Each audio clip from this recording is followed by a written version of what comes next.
Did you know that some Fulani politicians are trying to push a law into the constitution so that River Niger and other major water bodies in Igbo land will no longer be accessible to the people freely, except we apply for a license from the Ministry of Water Resources in Abuja? Yes. President Muhammadu Buhari and some other Fulani politicians have been desperately doing their best to get the National Assembly to smuggle the Water Resources Bill into the Constitution in the last 5 years. As we speak, the bill has passed the first reading and might pass the second reading when the National Assembly resumes plenary in 2023.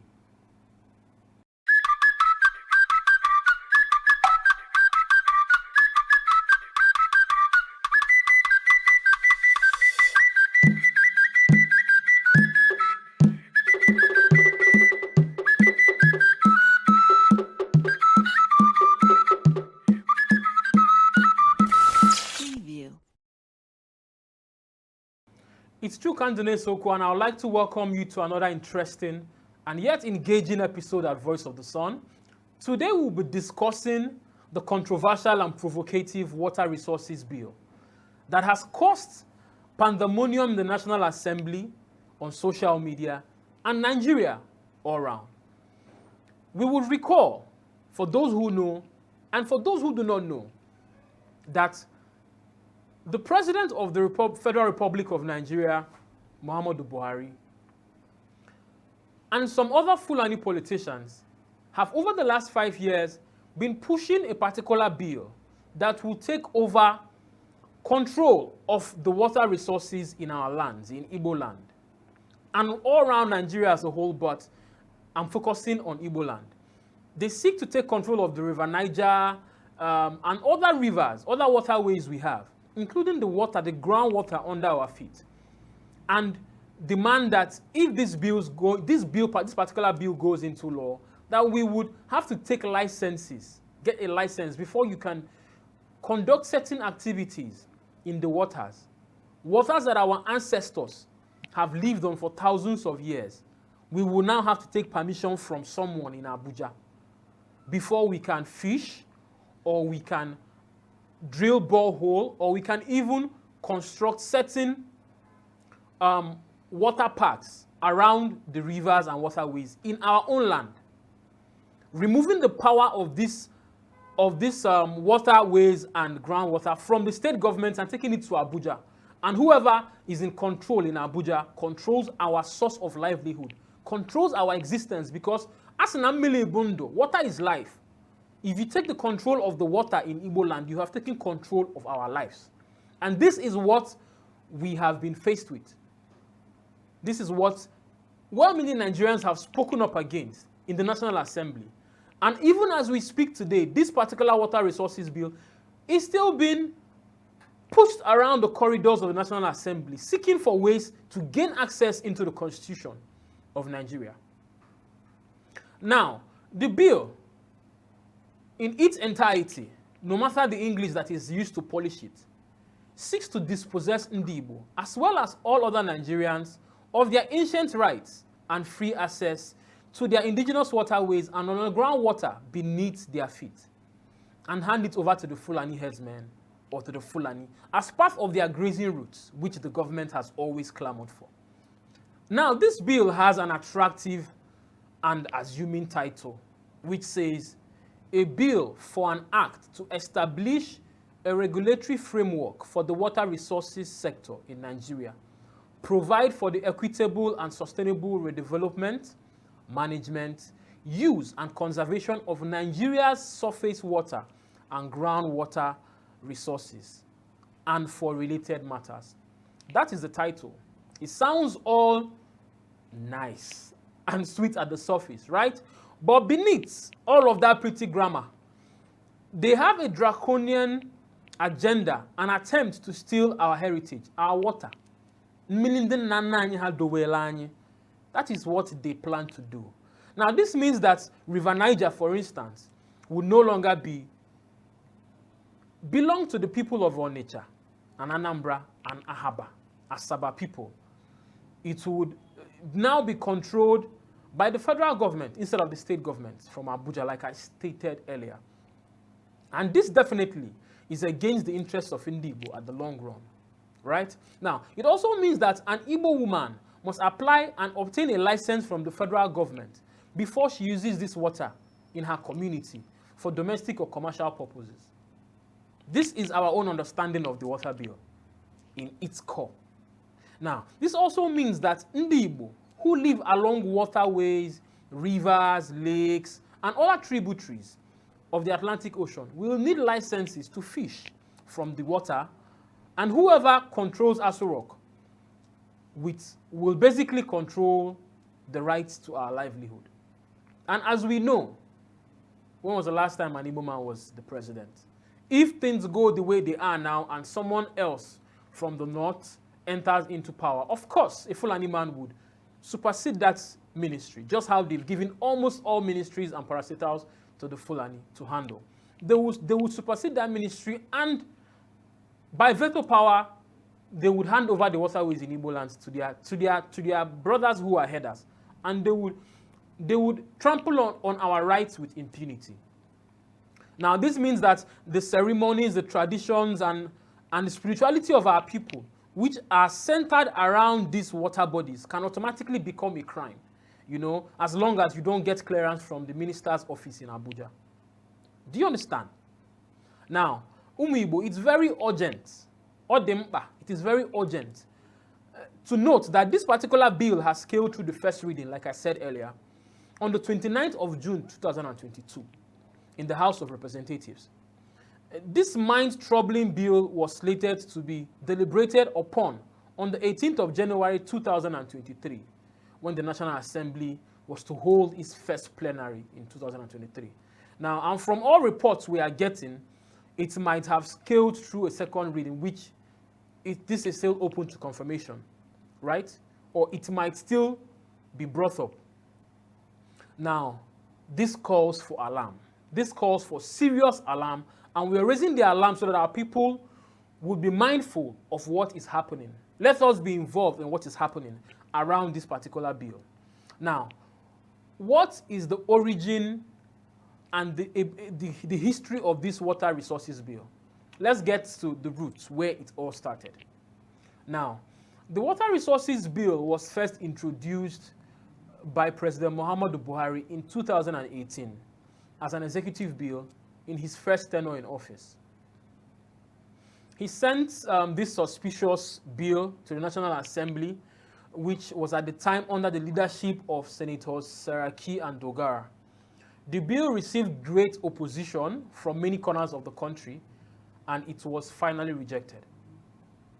Now, again on July 23rd, 2020, shortly after Muhammadu Buhari was sworn in as the president for his second tenure, the bill was brought back by Abubakar Fulata, the chairman of the House Committee on Rules and Business, a lawmaker of the APC from Jigawa State. His motion was rejected by a majority of the lawmakers, and this particular bill was thrown out. This was in 2020. Now, this bill, after being thrown out twice, would find its way back to the floors of the National Assembly on June 29, 2022, sponsored by Sada Soli, a Katsina-born politician, an APC lawmaker who is the chairman of the Committee on Water Resources. Right? This time, the title of the bill had been modified due to the strong opposition that it had gathered previously. It was now titled, "A Bill for an Act to Establish a Regulatory Framework for Transboundary Water Resources in Nigeria, Provide for the equitable and sustainable development, management, use, and conservation of Nigeria's interstate surface and groundwater resources, and for related matters, 2022. Now, this bill, as of 2023, is still being pushed, despite they changed the name, and is now being pushed for in the National Assembly. The sponsors of this bill, who are all Fulani, are trying to smuggle it into law before this administration leaves office in 2023. Now, we do not know what the bigger plan is. But we very well know that anytime the Fulani in power, the politicians, whenever they try to push a bill this hard, there is always something that will benefit them as a people, as against the indigenous people who own such resources. There is something hidden which makes them to push this particular bill. Why do you want to take over the water resources of a particular people, which has been kept in the hands of their indigenous state governments? You know, remove the power from the regions and take it to Abuja, where any tyrant can sit in Aso Rock and dispense any kind of law, you know, and chain the people and take over their right to existence. So something is wrong somewhere, and we as the people must stand up to resist this attempt. Now, there are portions of the Water Resources Bill which has certain hidden dangers for Ndi Igbo.